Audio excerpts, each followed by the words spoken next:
Hi guys, it's Mark from anypond.com, your trusted resource in the UK for ponds and water features. And today's video is not your traditional garden pond here in the UK. I had the opportunity a couple of weeks ago to hang around with one of my good friends, John Adams, and he showed me one of his most naturalistic ponds that he's built to date. In this video, you're going to have to put up with a little bit of noise because we shot it on our mobile phones. All right, so we're gonna pull down this long dirt road right here, and it's gonna end at one of the best water features that my team's ever built. So MJ's coming to check this pond out. Tell me what you really think. Blown away. Yeah? Really, yeah. It's pretty natural. I wouldn't say pretty, I would say totally. Talk to me about the project. Oh wow, so this was about a 6-week project for my team. There are all these cool different places, the fish cave, the waterfall with the 2 trickles coming off of it. Like, truly was the best team effort. We were all on the same page, and our goal was to build the best water feature we've ever built, just like it always is. And in this instance, we were given the opportunity to get these massive boulders. I drove out to the mountains 3 times on this job to make sure that I selected the perfect rocks. We hunted out the driftwood to find just the right pieces with the roots and the logs. Every single step of it was truly just 100% personal devotion to creating a one-of-a-kind, unique piece of art. And that's probably why it won an award. And the fact that the guy who photographed it is also a world-renowned photographer, so that helps too. But it's, you know, like you said, it's so hard to capture this. When you put it in a picture, it goes from this to this. We've got these spaces. We've got the view from inside the house. So make sure that you have something special that you do that will be different to look at from each one of these areas later. So as we create this, it's not all about focusing towards you at the front of the house. It's about making sure that it looks great from here. It looks different from over there. It looks different from over there. You're looking at something different from the top. Just every aspect, you've got these little places where you can create a sitting spot in a different view. And all of that's going on while we're laying out how we're building waterfalls and where we turn the rocks. And when we get done with those spots, like the fish cave, I bet you we spent more than half a day just setting that massive stone on top and getting it just the way that Tristan wanted it. And how important is that to me as a father and as an artist, that he cares about it truly as much as me. When we got done, is one of the coolest parts of that pond, is that fish cave and the waterfall on top and the way that it played out. This boulder right here, which is like, I don't know, almost 4 tons, has got a fish cave that goes in under that edge. It goes all the way through underneath where the herons are, is almost all the way through, and there's a waterfall that falls directly into the top over the edge, and it falls into a hole in the top of the fish cave to aerate the water. And so it's not stagnant, no fish can get trapped underneath there. Exactly. Yeah. That's one of the reasons why we quit putting our fish caves and tunnels down in the bottom level, because it's hard to get them out. Yeah. When you drain in the pond down, they all go hide in there, and it's difficult to get them. I just love the stairs going in. You know, you can swim with these fish. Oh yeah. I got those guys, I ordered them from Kadama Koi Farm. They had their study Tatagoy program where you could order 5 of a species from one of the most renowned, like Mr. Kadama would go and he'd pick 500 of the best babies from the offspring of these 2 champion fish, and you can purchase those fish in his study Tatagoy program. So we'd buy, I'd pay for 5 of those guys, I'd pay $600 US for 5 fish that were this long, literally this long. So I started out reading the books from Mr. Kadama, and then I went to their training class and spent some time at the training class over several days learning about the fish. And what I found out was that I always picked the most expensive fish because they just looked better to me, which is typical. But yeah, so then he came out with his study program of the finest offspring from championship quality koi, and I bought into it. So I bought 5 of the Hyutsuris, I bought 5 of the Yamabukis, I bought 5 of the Platinums. A lot of those fish are in this pond, and that's been more than a decade ago. I mean, that fish is more than 10 years old. That fish right there is Chester. The white fish with the red markations on him, scaleless. Doitsu, I don't know what variety he is. Yeah, I know he came from Japan, and I don't know how old he was when I got him, but I have been in possession of that fish for over 2 decades. and he looks more beautiful than he did the day I bought him. My goal isn't to raise, you know, world champion koi. My goal is to have beautiful fish and a beautiful pond. It's natural, it's an ecosystem. There's no, you know, we still have a filter to clean. We've got an upflow wetland filter up there. It's a huge filter. You can compare surface area for bacterial growth and water filtration.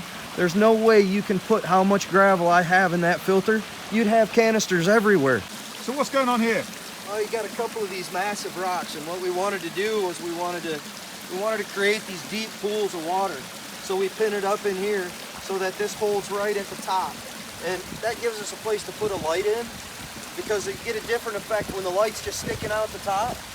The light is just stable and constant. It's like a flashlight.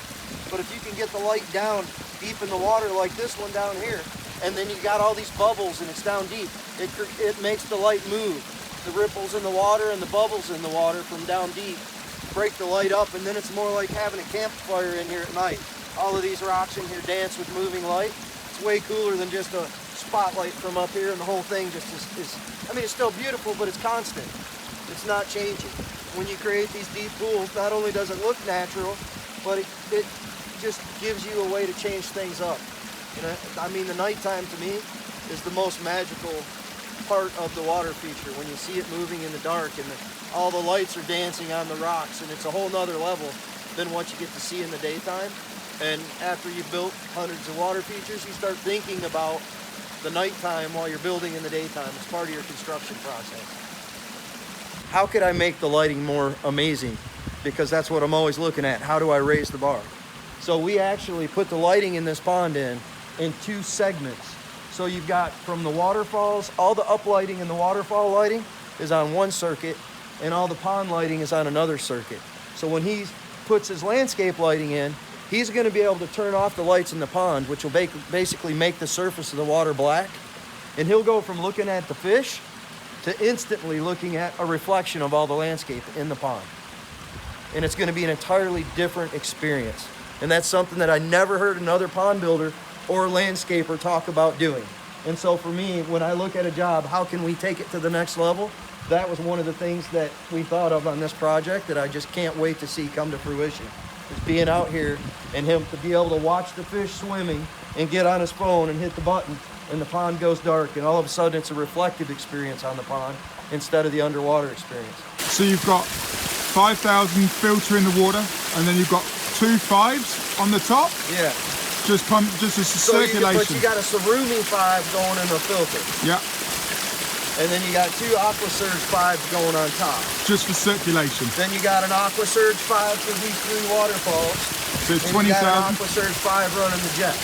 So it's 25,000 gallons. 25,000 gallons per hour moving. Circulation, but from a filtration point of view, it's 5,000 gallons. Not even. Yeah. You can see where the water goes through back in there where the bubbles are. Yeah. The water level can fluctuate because that's our intake bay over there. Yeah. So talk to me now about the intake bay. What is this? You know, how does it work? What equipment have you got in there? How many aqua blocks? You know, where the pump vault? So this thing basically pulls all our junk in off the surface and gives us a spot where we can get in here and clean it and make it look good. So it brings all the junk to one place. So the water then comes in, the blocks are down below this gravel. The whole entire area is small blocks. There's probably 15, goes on back. So your pump accesses are back here in this gravel behind this log. There's accesses all the way across because we have a total of 5 pumps running the feature. So what we've got up here, guys, is we've basically got the upflow wetland filter. And as you can see that there's a jet somewhere here. Am I right, John? Yep. So this is 5,000 gallons at the top. So it's like 25,000 liters an hour. And then there's... This area was 8 by 16. That's roughly 50 aqua blocks down in the bottom, and then you've got an access port right here in the center, and there's 2 centipedes that run down on each end underneath. Basically what you have is you have water that's being pumped up from the bottom. It flows down into the base of this, and then in these blocks it spreads out. So think big milk crates down in the bottom. It spreads out through this layer of milk crates. It takes all the velocity out of the water and spreads it evenly, and then it goes up through the gravel layers. There's actually 2 feet of aggregate down in here, and it starts out with river rocks this big, you know, 6 to 12 inches, like football size. And then it works its way down and down and down as it comes up till we get to the small 3/4 inch size gravels that you see on the top. And what that does is it just gives you a mass amount of surface area for beneficial bacteria, which filters out the nutrients out of your water, and also for the natural aquatic plants to grow in. So you see how we've got the bottom at all different depths in there, so that we might stick a water lily in the corner where it can just grow up in a calm spot. We've got all these different varieties of plants, most of which are dormant now, but it's covered. Yeah. What you'll see here is this thing is completely covered in aquatics in the summertime, and it's our job really is, this is like, I heard my wise friend once call it the vacuum bag of the pond. What was his name? MJ Wilson, the pond advisor. Look him up. He's on YouTube. This was mine. I do just what we come in the fall. We chop back all the plants. You can see everything's cut down to water level in here. We do that in the fall time so that it just doesn't fall in and turn to muck.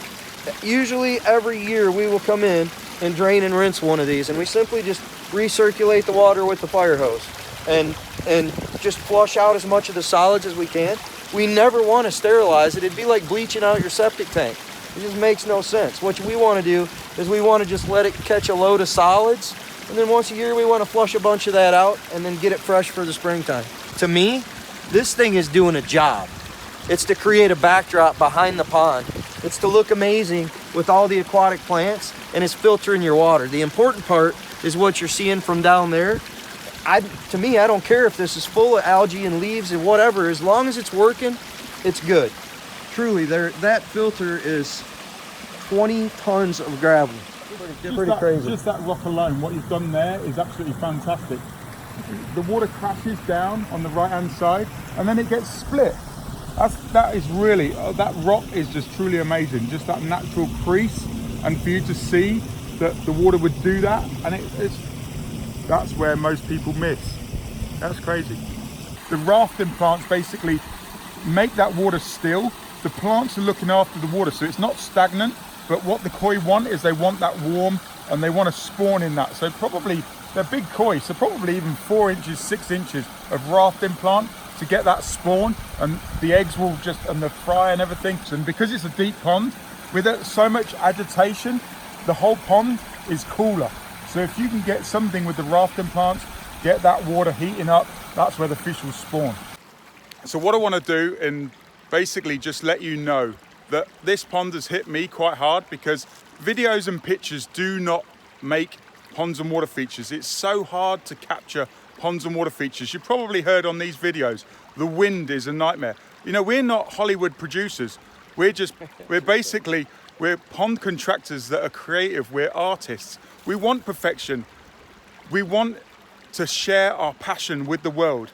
And you've got to get outside. You've got to get to these places, because if you don't experience, you just don't know. Videos and pictures do not do these types of features justice. Recreating what the homeowner wants. What do you want from a pond? If you put it in the comments section below, have you been inspired by this video? Because what I want to do is I want to share my passion, John's passion, with the world, recreate Mother Nature, work with Mother Nature rather than against her. Get with this I'm guy, on fire. Set a comment down there for him, and he will help you out, because he's passionate about ponds and he's passionate about helping you. This year I was asked to judge for Pond Trade magazine, and it was an honor. I can truly say that this is the best pond from a most naturalistic water feature that I've ever seen. This is 30 years of experience here, guys. This is better in my eyes than Mother Nature. It's scaled down. I love my job. I really do.